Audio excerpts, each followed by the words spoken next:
We are back for another episode of the ABJ Podcast, episode 33, the last of the month of this very, very busy, hectic month. Adena Steele will be joining us here in a moment. I just want to get through some of the housekeeping. First off, check the links below for not just all things ABJ, whether it be merchandise or follow me on all social media, but also check out the links below for Adena as well as Philly Mike, two on-the-shelf wrestlers at the moment. We'll talk more about that during the interview. But there are links below so you can support them, whether it be subscription services, merchandise, or their social media as well. We also have just acquired a brand new sponsor for the podcast. So super excited about that. It's a little next to my logo down here. It's that little EL. It's Elevation 1470. So elevate your style with Fracfield's brand Elevation 1470. Elevation 1470 is a reinventing style, bringing tradition and nostalgia apparel to the Frackville and surrounding areas in School County, Pennsylvania. They pride ourselves on hometown heritage and community. Elevation 1470 is where the trail begins. You can find them at www.elevation1470.com for the latest in traditional nostalgic style in Schuylkill County, Pennsylvania. So it is really, really cool. Everything's based in Frackville and the rail trail, like the trail there, as well as all surrounding areas. It's a cool clothing company that supports Schuylkill County, and really cool dude. I'll probably have him on the podcast very, very soon to talk more about it. But thank you so much for sponsoring. We finally got our first sponsor, 33 episodes in. That's really makes me really pumped. So that's super, super dope. Also, make sure you check out us this Sunday at Smashmaster 40th birthday bonanza in Throop, Pennsylvania. Lots of great matches. Once again, Adena Steele will be in attendance with Philly Mike doing a little meet and greet, as well as Grim from Grimm's Toy Show will also be there. And then in a couple weeks after that, you can come hang out with ABJ as I host the Spring Break 93 at High Tension Wrestling March 18th. Bell time 4 o'clock, doors at 3:30. So you can go to Icons in the morning to check out some great talent there. Get your autographs, all that. Leave there. It's a couple block walk. Come to this show, and we'll have you in and out before the next show in Philadelphia happens at the 2300 Arena. So you can check out 2 amazing wrestling shows in one day and get all your wrestling fixes and needs in all in one place. It's gonna be a busy day. Get ready for WrestleMania because that's what Mania is gonna be like. You're gonna be bouncing from indie show to indie show, and then walking to the WrestleMania show. It's gonna be busy, but you can get your practice in on the 18th. Without further ado, I felt like the Micro Machines guy there. I'm going to bring in my guest, Adena Steele. What's going on? Hello. Not too much. Sitting on the couch. What's up with you? I'm doing great. A little tired. Been working a lot today here. But we have so much to cover. It's been a long time. I mean, not really. We see each other almost every other weekend. But since, I've done a previous podcast, I've had you on numerous times, and now you're back on. But it's a little different this time because you're a lot better than you were a couple months ago. You had a pretty rough injury. Sure did. Yeah. I didn't realize what bump you took during that match that hurt you, and then I actually seen it for the first time, like where someone pointed it out at your benefit show at the bar where we were all watching it. And we're great. All like that's why we're here. Yeah. And I mean, you were in the room when it happened, but also you were a little tipsy. You were having a good time. Enjoying midnight. You were having a blast. You were slapping. I got there really early. It was a long day. I still don't think you were as in a good mood as your mom. Your mom was killing it that night. She has no competition. She was like playing the drums on the bar and just vibing. She said she wanted to go there and she was going to have a couple of drinks and she wanted to show my dad she still got it. Yeah, she did. So maybe she did. Maybe she did. She killed the game. But we're all like, this is why we're here right now. And then you went up and then you came down to your shoulder and then you kept going throughout the match. And people were like, so you're still hurt here? And you're like, yep. And you're diving through the ropes and doing everything crazy. And I remember at the very end, you're just sitting there and we're just like, you good? And you're like, I think so. And Dr. Frank's like, it feels broke, which say what you will about Dr. Frank. That guy is a human x-ray machine because he picked it up pretty well. Yeah, like immediately. I was in denial, I think. I kind of felt the thing poking through. So I was like, all right, that's not normal. But it's like, maybe we're good. Maybe it's swollen. I kind of knew what happened, but I didn't want to admit it. And he immediately was just like, oh, that's broken. I'm like, oh, great. Yeah. When did the adrenaline wear off and you realized you were in some trouble? Like during the match or after? I'd say I don't even know. Like probably not even until like I feel like it didn't set in right away. Like even beyond like the adrenaline, just like it was almost just like a shock, like going from just being a normal functioning human to being like, oh crap, this is changing so many things I never accounted for.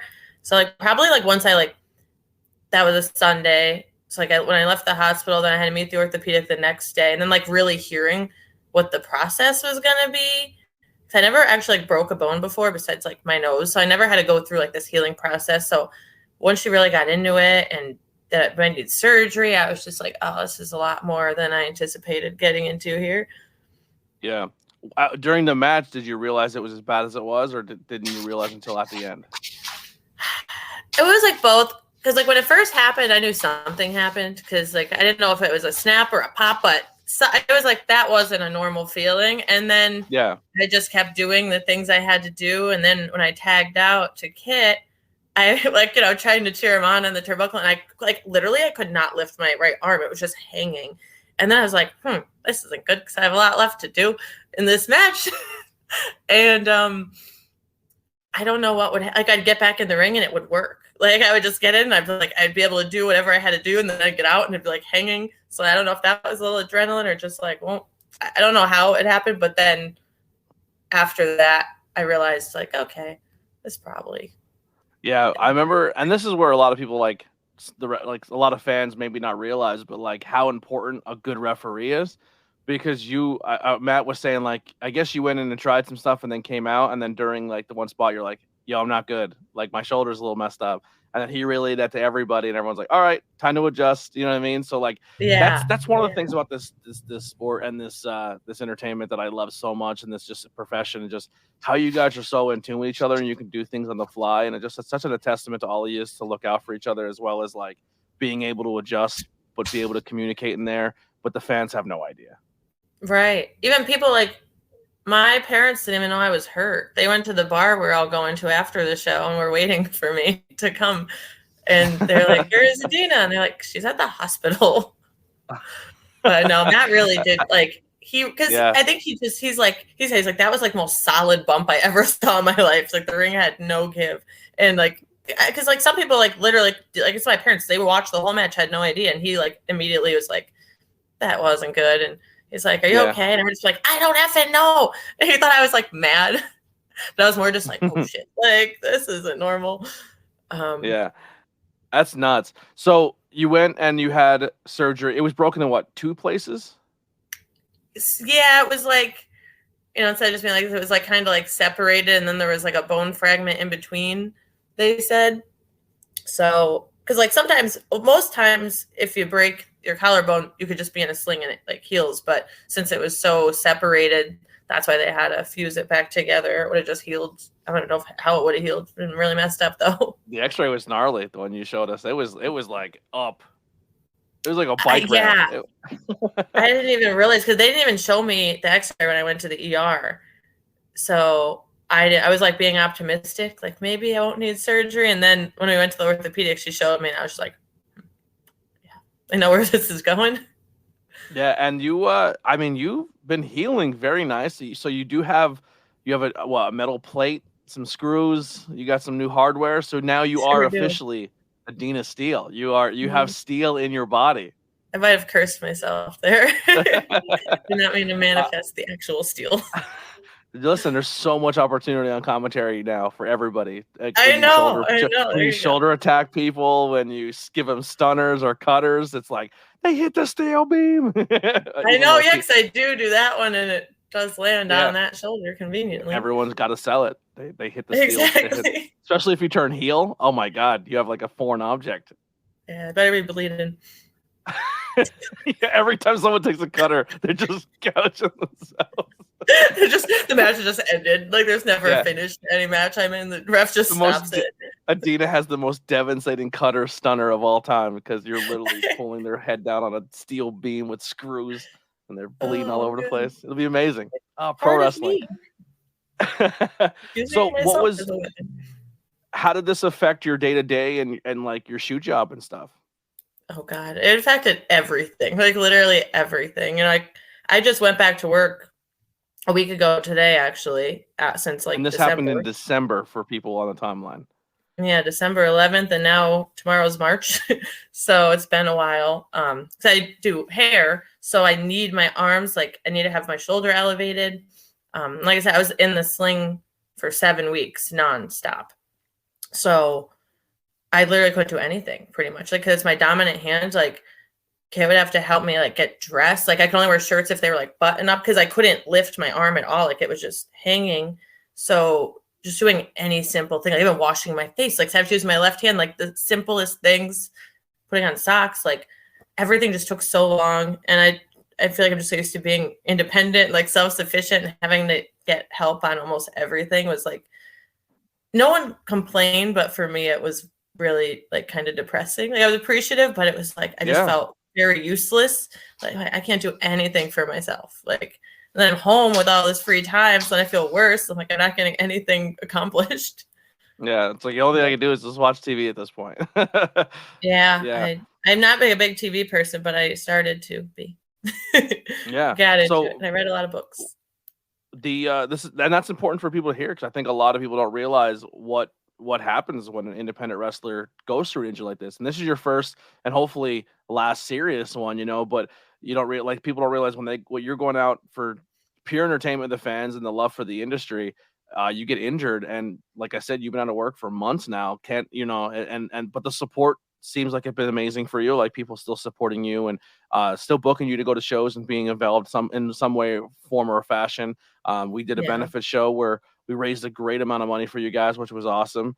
By the way, I don't know if I've been trying to get a hold of them for their footage, but the greatest 50-50 commentary of all time. We commentated the 50-50. We were rotating people in and out of commentary, and then the very last match, I was like, Adena, come over here, and you're like, I've been a little tipped. I'm like, even better, come on over. So if anyone ever listened to that commentary, it's fantastic. But we commentated the 50-50, and boy, BP's like, that's probably the greatest moment of my commentary career. I need to hear this. Yes, I only have the audio. I'm trying to put the audio to the video. Yeah. But who knows what's going on there. I don't have much of a filter normally, so same. I don't even know how I'm on at that point I was just like, whatever happens in my brain is coming out. The best was you're like, can we curse? And you're like, can we? And you lay out a curse, and then you're like, oh, well, the Moondog's not gonna like that, or something like that. Exactly. Like there's no stopping it once it's in my head. It's like normally like, okay, that's a thought. No, it's everyone knows. And then you trash talking the heel on commentary was amazing. That was really, really good. I was enjoying myself. It was a blast. It was one of my favorite commentary moments of all time. I hope people get to hear it at some point in time. But yes. So what's your timetable now? Like you're out of the sling. You have pretty much full mobility in your arm. What are we looking at here? Well, let's see. A week tomorrow, I'm allowed to start like strengthening at PT because now we've just been doing mobility, so I'll be able to add like light weights in and progressively move them up. But I already think I'm gonna go because I do it at the gym I normally go to, but I think I'm gonna go to the other gym I'm a member of and like secretly lift there. Not until I hurt myself, but so they don't know I'm doing more than they want me to do. I have it all planned out. So next week I'll be allowed to do that. And then I have in early April, I have my next meeting with my orthopedic, and she said that'll probably be our last meeting, and that'll be almost 4 months since the surgery. Like it'll be a little, like a week or two under, but at that point, I don't know, she said like, I don't know if she'll just be like, okay, I'm assuming she'll give me like a letter, but I assume like by late April, early May, because I already have stuff booked for May, so I'm doing that. But that was like my April. I'll be iffy. I'm just gonna see more. Like I want to be back in the gym and feel strong again first, and like train a little bit. So I don't want to rush it and not be like physically prepared. Beyond. Everyone's like, oh, you don't want to hurt that, but I'm like, there's so many other things. Like I've lost 17 pounds like this whole time. Wow. I didn't know because like I never weigh myself except at the doctor. And then at the gym, I shouldn't have done it. I did it yesterday because this one person did. I'm like, screw it, I'm going to hop out. And I was like, shit. Like, I knew I lost a lot of weight, but it's way more than I expected. So I definitely want to get, my strength back up and feel confident beyond me being safe that I could keep other people safe. And, I'm prepared for that. But I think by then, if I start lifting now, that'll be almost a month and a half, 2 months. And yeah. Well, I mean, in this industry, it's very interesting, for me at least. And women, you have it way harder than most when it comes to the body aspect of this business. So we talked in the early stages when you were pre-Adena, when you were before the wrestling phase, and then you went into that huge bulking phase. Then you went from a bulking to almost like a tone, and now you're down because like you're not working out as much as you have, and now you're like losing the weight because your body naturally like it's just trying to go back to like your old frame. How is that like in all your transitions? Because at one point you were jacked, and then you really toned down. Like you went through a lot of different phases. Where do you most like in your progression of bodybuilding and stuff like that? Where do you feel most comfortable, or where do you like to sit the most? Whatever I have at the moment, I want the opposite. So that's kind of why I go back and forth. Like once I get really lean, I'm happy because I'm like, oh, you could see my abs or this or that. But then I'm like, oh, I feel like, and then when I get big, I'm like, this is nice. But then I feel like a little squishy. So whatever one I have, I want the opposite. But I already decided when I come back, like I want to just get as strong and big as possible. Like I'm not going to worry about like being lean, or I just want to get as strong as I could for a little while. And then I'll probably after that. Post-pandemic, Adena Steele was like She-Hulk. You were like the whole pandemic, man, squats and deadlifts and all that. You were giving Christina Marie a run for a month. Like, you both were coming out like jacked and solid. I was like, Adena is killing it right now. It's like I all the time too. It's like, especially with that, you have more, you're not working, so you could really revolve your food and your workouts, like everything very specifically. That's not realistic for day-to-day life when you have a lot more in your schedule. Yeah, I think just talent in general, and I'm not even breaking it down between men and women. Like you seem like you really have it under control of like understanding your body and where you need to go and hitting your goals of like your look in the ring. And I think that's really, really cool for you. Yeah, I have a good time. Like I really got into the gym before I even started wrestling. A lot of people, it's the opposite. And I got my personal trainer certification even back during COVID because I was just like, I have nothing else to do, but I have no time to do it anyway. But it helps. Like I had a lot of understanding because like not growing up, but like early 20s and everything, a lot of my friends were into the gym or bodybuilders. So once I really wanted to start working out, they taught me a lot. So I feel like I had a lot of knowledge early on that, I wouldn't have if I just started going on my own. And I would research a lot online because I genuinely find it interesting. So when I'm interested in something, I'm like, I want to know everything. Every thought I have, like, I need to know this. So it really helps me a lot, like having a structure and like mentally, it's just like my de-stress period, decompress. And it definitely, I think that's why it's noticeable that I do so much because it's like one of my main focuses. Usually it's just like, okay, my schedule and this and that, my eating, because I'm neurotic. And on top of that, then you have to practice in ring, which is a whole nother animal. You know what I mean? Like it's so much to balance and juggle. I honestly don't know how all these do it. Like some of you just look at me and you're like, how do you run all these podcasts? I'm like, how do I run podcasts? I'm a fat shit. How are you guys going to the gym, working out so hard, and then going and landing on your back for 4 hours and not want to be in a wheelchair?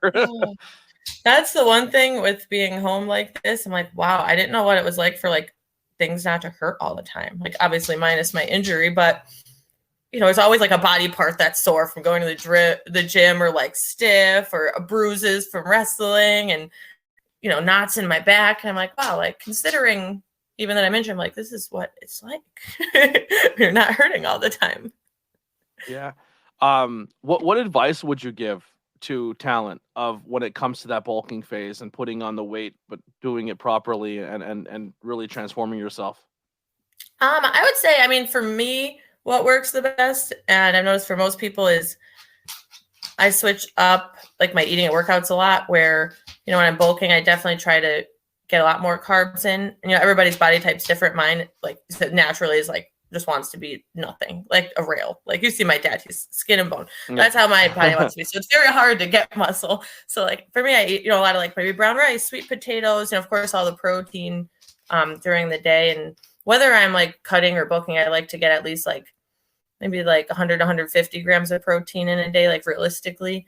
And my workouts, like if I was trying to get bigger, I definitely focus more on like the heavier lifts or heavier sets with like fewer reps, and then still in the end do some, lighter ones just to burn out. But I think George is a big list. They're buddies. They're best friends. Oh, your dad's amazing. But yeah, then I get the same thing. I get bored sometimes with my routine, so then I end up switching it up, and then everything switches. So definitely for bulking, and a lot of people too like think like, oh, I'm trying to gain weight, like, and just eat total crap, and like I've done that before. But I think like a healthy mix, because I used to restrict so much and only eat, like I'd plan everything out on my phone the day before and like wouldn't deviate whatsoever. Wow. Or I'd like lose sleep. Literally, I became like neurotic. And now it's like a little more like, okay, I'll eat what I'm supposed to eat, but if I want something that's not good, like I'll still eat it. Not for every meal, but and it takes away those cravings for that's what I do. Like and one cheat meal. I've been cultivating mass. I don't know if you ever watch Always Sunny when Mac for one season got fat to be funny. That's me. I'm in my cultivating mass. I'm bulking up. Yeah. I'm gonna turn all this into it's been winter for me for about 8 years, Indy. It gets cold here in the Northeast. Yeah, it's always cold. I'm always in a hoodie, That's no. But speaking of your parents, they are the most entertaining people, I think. When it comes, like, it's funny because you and Kit probably have the most entertaining wrestling parents on the scene. I don't think there's a comparison between Kit's mom and your parents. Unbelievable, so entertaining. And it's not even like during shows. They are them all the time, and they're unapologetic, and I love it. But like, are your parents always that much into wrestling? Because they'll go to shows that you're not even booked on just to go see wrestling. Like, they're really, really into it, which is awesome. Yeah, my dad especially. My mom, she never really watched it like before I started wrestling as much. Me and my dad did when I was growing up, and she would always, she wasn't a fan. She'd always be like, oh, you're watching them hookers again, walking around half naked, da da da, and I'd just be like, yeah. But then she really likes it. Oh yeah, her views have changed. But yeah, they definitely, especially my dad, he gets so into it. Like, he's such like the stereotypical fan, but like that you'd want, because he does exactly what he's supposed to be doing. Or, what I mean? He's yelling and screaming. He gets really, really upset. I love it. Yeah, and there's like been times where things happen and he genuinely starts freaking out at my opponent because he thinks it's really happening. Like, I remember it was a true show, and it was me and I think that's what it was. It was like a big 5-way. It was like everyone was for some belt or something. And right in the beginning, they introduced everyone, and they're like, Adena, yeah. And then I think it was Sage Matthews just come up and like kicked me in the head, and like the referees had to take me out, take me to the back. And then of course, like, I came out at the end and surprised everyone because I came back. But my dad really thought like this dude just kicked me in the face, and they just let them have the match, and he had no repercussions. And the kid came back. He's like, your dad's really mad at me. Like, he's like, he was flipping me off and saying like, F you, I'm going to effing kill you. And like, my dad does not say the F word. Like, he hates it. Like, my mom will say it just to piss him off. Like, they just, like, sorry in your language. And she's like, and I'm like, whatever. But he hates that word. So the fact that he told me he was saying that, I'm like, okay, this guy's probably being dramatic. But no, my dad really thought like that happened. And he falls into that all the time in so many scenarios, but it makes it that much better. Yeah. Who is his favorite that you remember growing up? Like, if he can meet a wrestler right now, who would his all-time favorite be? Goldberg. Really? Goldberg? That's for my childhood. I just remember my dad being obsessed with Goldberg. Him and my mom, I don't know if I should say that. I'll say it, whatever. Him and my mom had these like weird matching pajamas. Like, they were just like boxers, but they both had the same one. And it was just like Goldberg's head on the front, and it said, who's next? And I always thought it was really weird.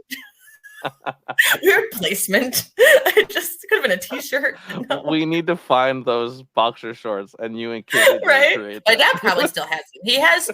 He has shirts from his honeymoon, which is before I was even born. I those love that. boxers have to be around. Yeah, that's amazing. What did he think of Coachberg at Smashmaster? Oh, he got a kick out of that, especially with, knowing Coach just from all the shows we've been going to over the years. Yeah. I was excited. I want to watch it back just to see if I could see him react when he came out. So much fun. Well, speaking of the Smashmaster shows and dressing up and cosplaying, you just posted a very, very entertaining video today of you getting ready for work. So go check out Adena on social media for this amazing stuff. But Kit is sound asleep, cozy up in a blanket, and you go to kiss him goodbye for work, wearing a Sting mask, and scare the shit out of him. Sure did. I actually had that mask for the Smash show. Like I was going to put it over my paint and then take it off, but then I never knew how to set my paint, so I couldn't. Yeah. But yeah, that was great because I always do stuff like that, but never get to record it. Like, and that was like the least of a reaction. But I was like, I haven't recorded this because the mask was right by my makeup thing. I just did my makeup, and I was like, so I always say like, bye, I'm going to work, and I was like hoping he'd open his eyes. So I was like, and usually he screams, but it still was great. It was great. Yeah, he had no idea. That's what I was going to ask: is how often do you guys do that to each other and mess with each other? I don't know why he's with me. So you're usually getting him. Like I torment him and he gets so mad. Well, not bad, but because when I first started dating, he told me I'll never get him. This is where it all started. He started this. He said I'd never get him. You can't scare him, any of that. And the first time that I realized I could get him was we went to some horror convention last summer or something. He wanted to get something signed. He likes Michael Myers. And we're driving back. It's dark. I'm in the passenger seat. And I dropped my phone and it slid to the back. So I was like, hang on. I'm just, I crawl in the back seat to pick it up, whatever. And back there was Michael Myers mask. So I was like, let me see something. So I put it on and then I crawled back up to the passenger seat, but like kept my head towards the window. And then I went like this. And then when he looked and saw me there at the mask, he literally almost crashed. He's like, why the hell would you do that while I'm driving? And he said, I never get him. And he was like, holy shit, like almost drove off the road. Now it's been super easy to go. Yeah. I didn't think he'd I thought I wouldn't even be able to get up without him even noticing I had the mask on. So I love that. That's so. Please keep filming those because they're. I gotta get more because like even the other day, I've been playing the Harry Potter game a lot. So it usually happens spur of the moment because like I'll be somewhere and I hear him coming. I just like crouch down somewhere. So it's like I don't always get a chance to record it. But he was coming upstairs like I was by the dresser and I'm like let me try this. So I crouched down and my phone in my hand. And I popped up and I was like, Avada Kedavra. And he was like, ah! Like he screamed so loud and all the hoodies are hanging on the back of the door. And he just like buried his head for like a while. I was like, hello? Are you okay? But like, I need to go one where he screams like that. Do your animals ever stitch you out when you're hiding somewhere? Sometimes, like if they're in there, like they might be like looking in that direction. So it depends. I feel like if he's waiting for it, he'll pick up on it. But if it's random, he doesn't notice as much. So our dog literally has to be like near somebody at all point in times. And when my wife is home, it is like her guard dog. Like she literally like to the point where you have to like you're under our feet, you have to move type deal.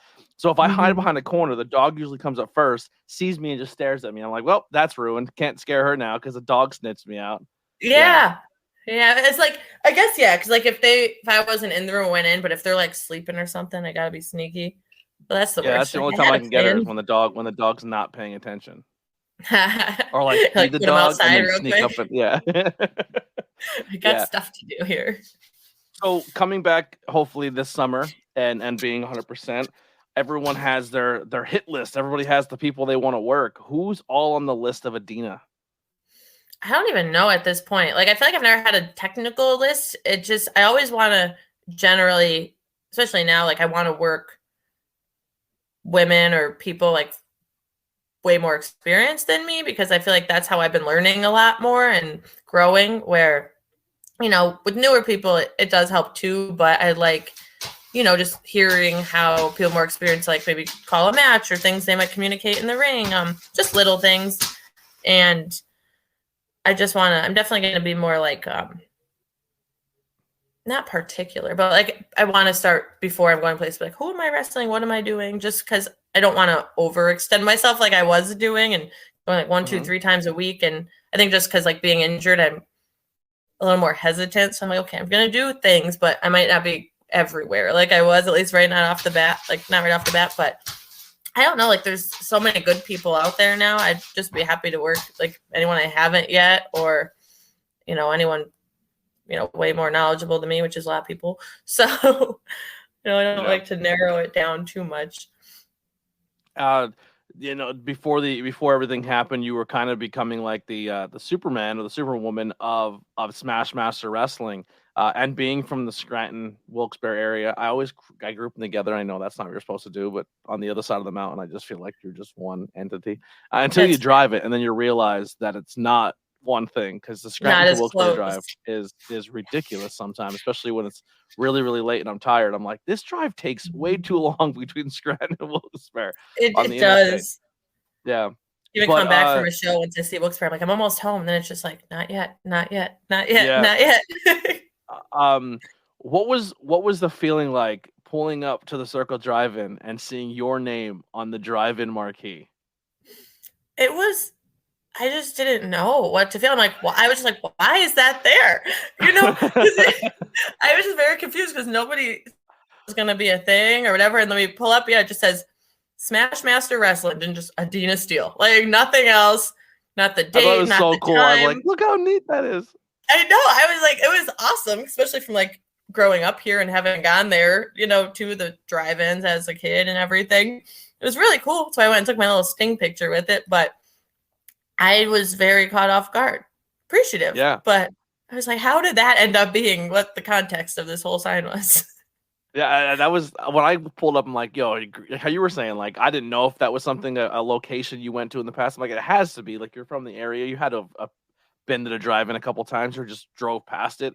And then to just be from this area the whole time, you've been putting the work in for 4 or 5 years, if not longer, in this wrestling business. And then you see your name on the drive-in of your local thing. It's like, that's got to be a dope feeling, It was pretty cool. Like, even had some people text me and be like, are you wrestling like at the drive-in? You know what I mean? It's like if they had driven by, because Route 6 is a pretty busy road too on the weekends, especially.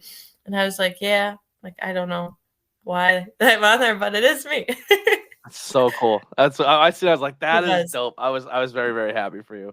Now, now you really don't have any names in the list coming back this year. You said you're going to be a little more selective on promotions. That's what I was going to say is do you have any concern about coming back and with the injury? Like, I know for me, example, like when I hurt myself playing soccer growing up, and I had my first major injury on my ankle. Like, your first couple times you step on the field, you have that like, oh God, I hope I don't get hurt, and you kind of play hesitant. Like, is that something that's going through your mind, or you're just like, nah, F it, I'm just going for it? I swear, I feel like it opened my eyes more to how real it is when you get injured. Because like I always knew, we all know it's a possibility. You see people get hurt all the time, but when it really happens, like what happened to me, and I'm like, oh my God, like we were talking about before, I realized I can't do this, I can't do that. Like if I didn't have a boyfriend, I don't know how I would have survived at the house, and it couldn't work.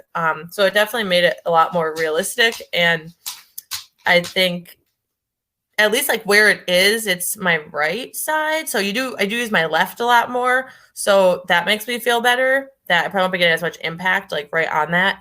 I think if anything, it's made me, obviously I'll be very mindful of that, but of everything, like even calling a match or any little thing that like, if I get that thought, like maybe I shouldn't do that, I'm going to listen to the little voice in my head. Yeah. Sometimes, and I mean, realistically, you were in there with probably the safest people you could ever work with, doing the most mundane bump, I guess you can really say, like a backdrop, essentially what it was, right? Well, it was supposed to be a head scissors, but the timing just was a little miscommunicated, I think. I was supposed to go off the rope, so I was just standing there, and then I was upside down, and then I was like, oh shit. Like it was just so fast. Yeah. So I think it was just a freak thing, Yeah, that's what I was getting to, is just like that small, tiny little miscue, you know what I mean? With people who are super, I mean, and this is no shade at past opponents or anything, but you worked really, really, really green people for a very, very long time. And then just like that's just how crazy this business is where like one small miscue with the most crafty veteran you could possibly in the ring with leads to this. So it's just like mentally you got to be like, oh, this could like anything can happen here. It kind of makes it real, like how you were saying, makes it real. Definitely. And I'm not saying this to like put fear in you. It's just I'm just trying for people who listen to this podcast who are not professional wrestling fans or who are fans who don't really get to have these conversations with wrestlers of how intense this can be. And when people say, "Oh, this is all fake," like, no, you're laid up since December on a back bump. You know what I mean? It's just Right. anything can happen. Yeah. It's like, especially head scissors, I've probably done 100, 200, 300 times. Like, I've noticed that anytime like someone gets hurt or something, it's always like something very simple.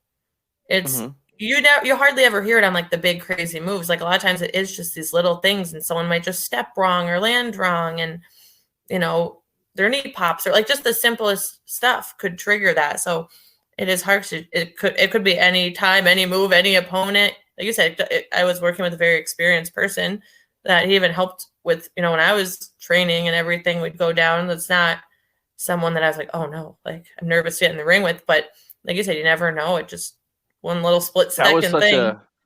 Such an awkward, like not awkward, but like you feel awful for everybody because obviously you're bummed, you're hurt.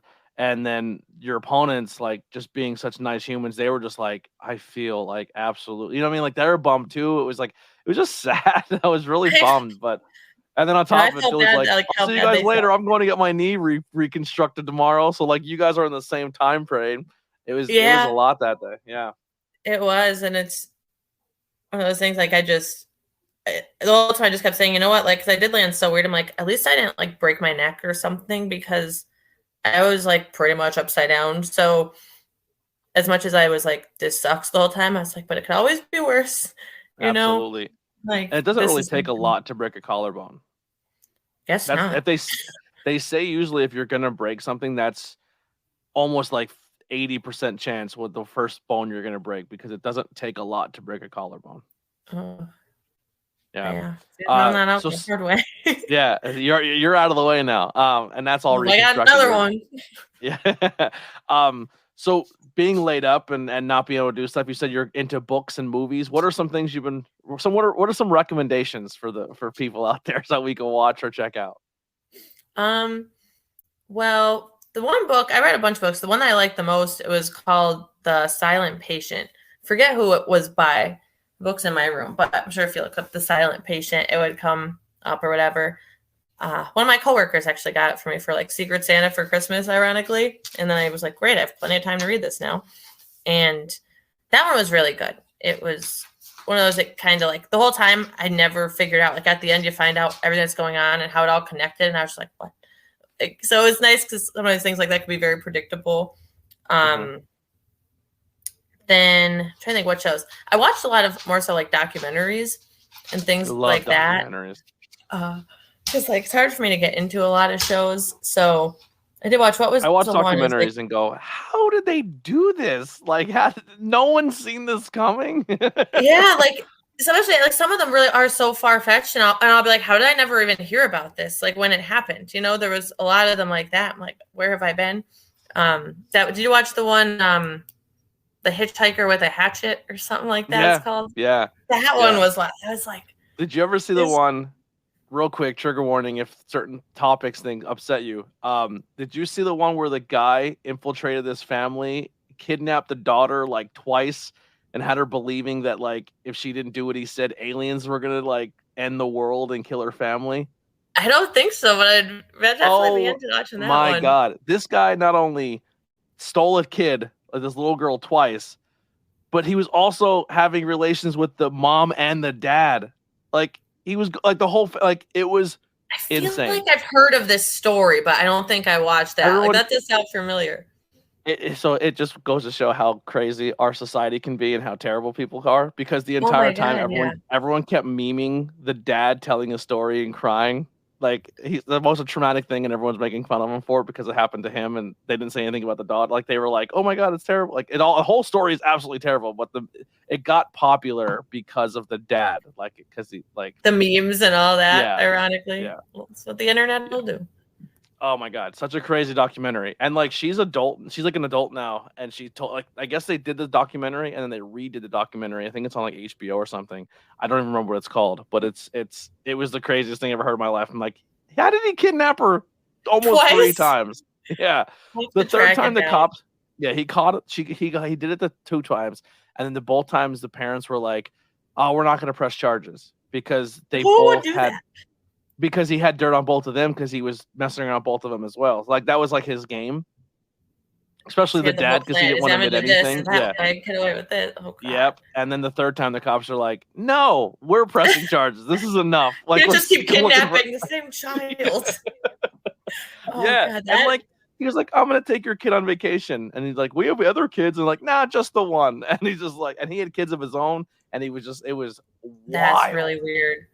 I have to track that one down because a lot of them are just like, "How did this happen?" or "How did it happen for so long?" And nobody. It's like, did you watch the Ted Bundy, like not the documentary, but the real one? Like, I didn't know a lot of the facts there. Like the first time he killed that person, he got pulled over with the body in this car, and he just said he was going to the dump or whatever.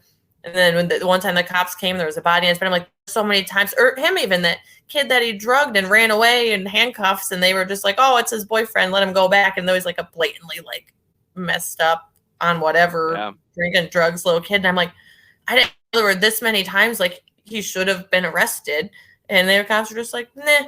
And then the whole time his neighbor's like, can we please look into this? Because like this is not normal. And the whole time she's freaking out. But right, that's even worse. Like it was attention repeatedly being brought to it. It wasn't just like, oh, it flew under the radar. Like he was not smart. That's why I like Dark Side of the Ring, because you listen to these wrestling stories and you mean Dahmer. Sorry, we said Bundy. Jeffrey Dahmer. That's what I meant. Yeah, it's funny because we're like, how did this never get sniffed out, or how did no one ever put a stop to this? And we're like, we're in the wrestling business, and you're like, that guy sucks, but no one's saying anything.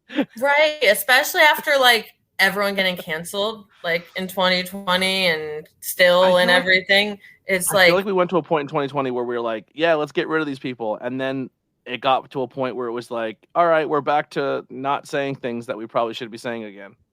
Right. Yeah, it was very bizarre. So all of a sudden you see like there was lists online of every canceled wrestler because there were so many people that got canceled, and now we're finding out some of the ones that got canceled probably shouldn't have. Like, oh yeah, I feel like people were very quick to just, obviously plenty of justified situations, but absolutely people might have piggybacked off that and maybe been resentful at someone and blown it up to be something it wasn't, because that always happens too. So kind of just sucks for the people who really mean what they're saying. Yeah, and that's the problem is when people use a movement to just get revenge on somebody, and then it diminishes everything else. And that's essentially what happened. That's why I was saying too, like everyone's like, let's get rid of this, and then you had vengeful people trying to get rid of people for their own justifications. And then once it finds out that those people aren't really that bad, then it's like, well, none of this is real now. So then we just revert back to nonsense again. It's And then the cancel people just come back because they're allowed to. Like people are like, we'll book them. Yeah, literally. Controversy makes money. People probably forgot by now. Yeah. What if the money that comes in, because it's like especially with like bigger names and stuff that got canceled that you'll see at certain places, and a lot of it maybe wasn't necessarily true, but you never know at that point. Yeah, it reflects, I think, more on the promoters when you see like, depending on the situation, like if you're bringing someone in, like, was like, especially like a sexually aggressive person or whatever, like maybe you shouldn't bring them to your shows, especially if there's females on your shows, or there's ones kids that possibly talk to kids. Yeah, that's my favorite. Right. It's like, well, if that's even a possibility, why even be associated? I'll never understand. Yeah, crazy to me. But we're sitting there like, these documentaries are crazy. How do people not catch it? And we're like, oh. Honestly, like it all circled back. Like, well, what's the lie? Everyone like turns a blind eye. And we had a mutual friend in the Dahmer TV show. Keita Murray made an appearance. Right. Yeah, Keita's in the club dancing. Yeah, that's what was like looking out for every episode. He's like, is Keita in this one? Is Keita in this one? Because they knew it was in like a club type of scene. I was watching and I was like, that, like, it was only quick too. I was like, that looked like Keita. And then I was like looking back, and then literally 5 minutes after, everyone's posting like, Keita's in this episode. I was like, oh my God. I pointed him out without even knowing. But so much fun. Adena, thank you so much. If anyone has any questions, please, we have a couple minutes here. I don't want to keep Adena too long. She has a very long day. We were supposed to start this at 3, but both of us kind of forgot. But Fair if enough. anyone has any questions for Adena, please put them in the chat. Also, if you are listening to this either on any platform, head over to YouTube, help that subscriber. We just hit 550 today. Also, if you're listening on the audio side, make sure you leave a review and tell me what platform you're listening to, because I think right now we're 1 or 2 plays away from hitting 500 total plays since October on the podcast, which is super exciting. Awesome.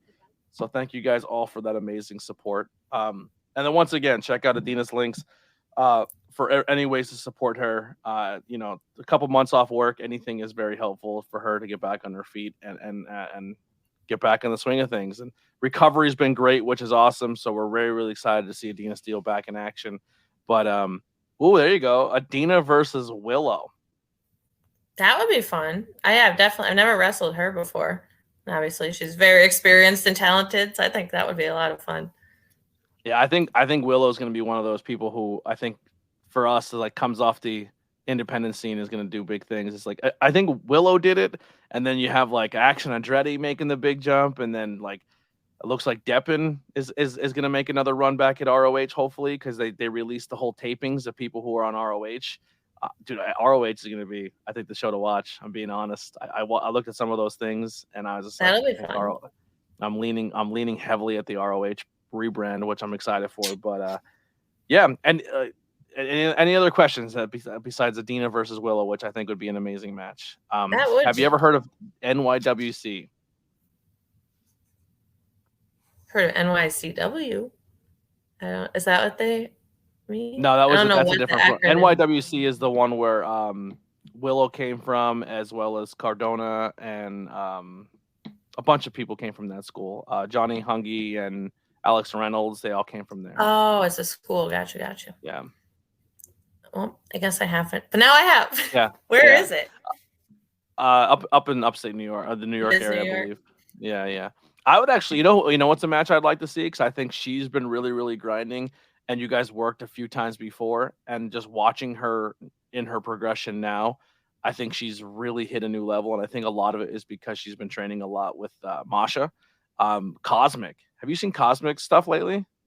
But yeah, I do see a bit when she posts. I'm not on social media as much anymore, but I do see her stuff pop up a lot. She's been grinding, really man. I'm really proud of her. Yeah. Yeah. No, she's a good girl. Oh, Long Island, up in Long Island. Oh. All right. Well, that'll do it. We gave everyone an opportunity for some questions. Adena, where can people find you on social media? Instagram, just at Adena Steele, ADENA STEELE. I forgot it says it right there. Same on Facebook, Twitter. It's just _ Adena Steele. Pretty simple. If I disappear, it's because I have 1% battery. But it says 5 minutes. We'll get it. So I might not. Yeah. So I think I disappeared. Thank you so much for your time. We appreciate you, Adena. I hope we're really, really happy that the recovery is doing great. We're excited to see you back in the business. Once again, please, if you can, go grab a T-shirt and take a picture of it and say, "Go, Adena." Help her through this process. And we'll see you guys on what's today? Today's Tuesday. Thursday. We'll see you back here at the ABJ Podcast for the next month of people. First episode is gonna be Boom Harden, which I'm super excited to hang out and talk to him. Killing it right now in the tag team division with the Sean Pratt. So we'll be excited for that one. And we'll see you guys next time on the ABJ Podcast. Here's some Billy Trey, and we'll see you next time.